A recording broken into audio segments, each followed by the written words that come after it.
So hey guys, and welcome back to another episode of Ames's Corner. How you guys doing out there? So I know I mentioned in that 96 update video, the last video I put out, that I had some bigger projects kicking. I wasn't kidding. This is the new River Rat patrol boat here. So yeah, this boat, until yesterday morning, I had never ever seen before. The deal is a friend of my boss has this boat. It hasn't been in the water for, I think, 2 years. Yeah, 2 years. And when these boats sit and don't go in the water, animals get inside of them, stuff dries out, engines rust away inside.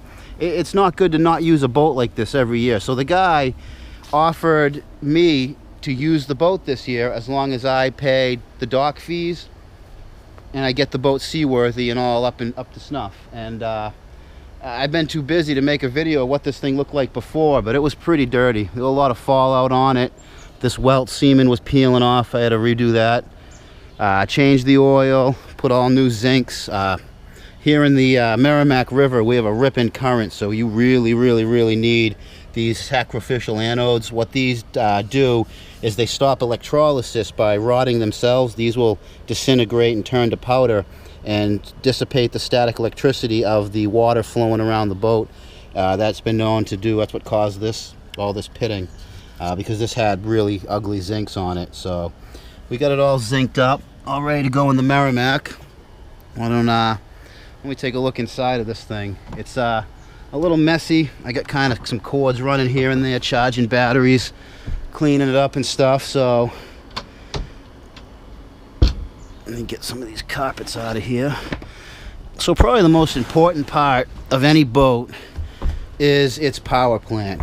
And what this thing has is the good old-fashioned carbureted small block Chevy 305, 5 liter. 305 is Chevy's 5 liter, just like out of the old 80s cars. I mean, this tried and true engine runs great, starts right up. Nothing there really to worry about. One of the batteries is junk. I got to replace battery 1, but that's no big deal for me. You know, freshwater tank. It's got a pretty good sized freshwater tank. That's the black water, gray water tanks when you use the toilet. Actually, I don't think any gray water. It's all black water in a boat. But yeah, starts up, runs great. I can't run it now because I have no cooling water to it, and I don't want to make a muddy mess here.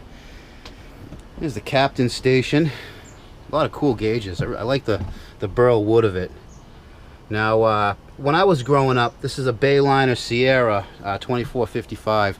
When I was growing up, Bayliners were like, Bayliners line the bay because they sink. The hulls were really flimsy in a lot of the earlier boats, but these newer aft cabin boats don't seem to have that same issue. This thing seems solid as a rock. Now, this being an aft cabin cruiser, just got a booster pack. This being an aft cabin cruiser, there is a cabin under the captain deck there. What do they call that? The aft deck. And there's an actual really nice sleeping area if you're not real claustrophobic. There's a window to help with that. And then, yeah, sink. This has a 12-volt water pump that pumps off that tank. It's got a water heater in it, but that's for shore power, 120. There is no generator, so this is only all going to be active if you got your shore power, your plug from your where you got it at a slip. And you got your alcohol stove. These run on alcohol. Compressed gas in a boat can be really dangerous if it leaks. This is really kind of like a lantern, just shaped like a stove.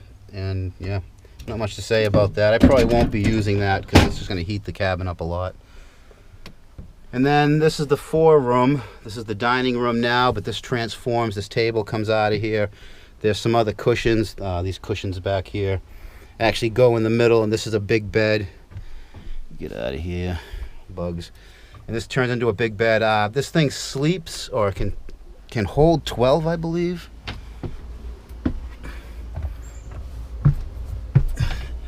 Yeah, 12 persons, so 1,600 pounds. I would say it sleep probably 2 couples or a couple with 2 kids comfortably. And then you got up here on the deck, we got this, this turns into a bed too. I have all the, as you can see, the canopy is all complete, although it's pretty messy from not being used for 2 years. I'm just one person. I had to scrub this whole boat, and I scrubbed the whole thing by hand with this tiny little brush yesterday.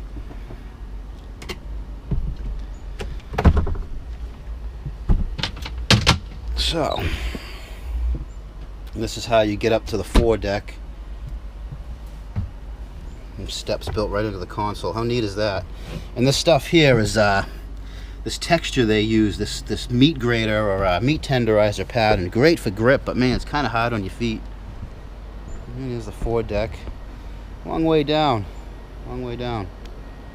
But this was all covered with fallout yesterday. Probably spent 13 hours on it yesterday, getting it almost to where you see it, and then another probably 3 hours today, just going over cleaning the inside of it and making sure everything's good to go. We'll get this thing up to snuff this week, and hopefully we'll get some really nice nice adventures kicking for you guys. So on that note, I'm getting kind of hot and sweaty. I want to go in and get cleaned up. And until next time, guys, keep it out of the cabbage.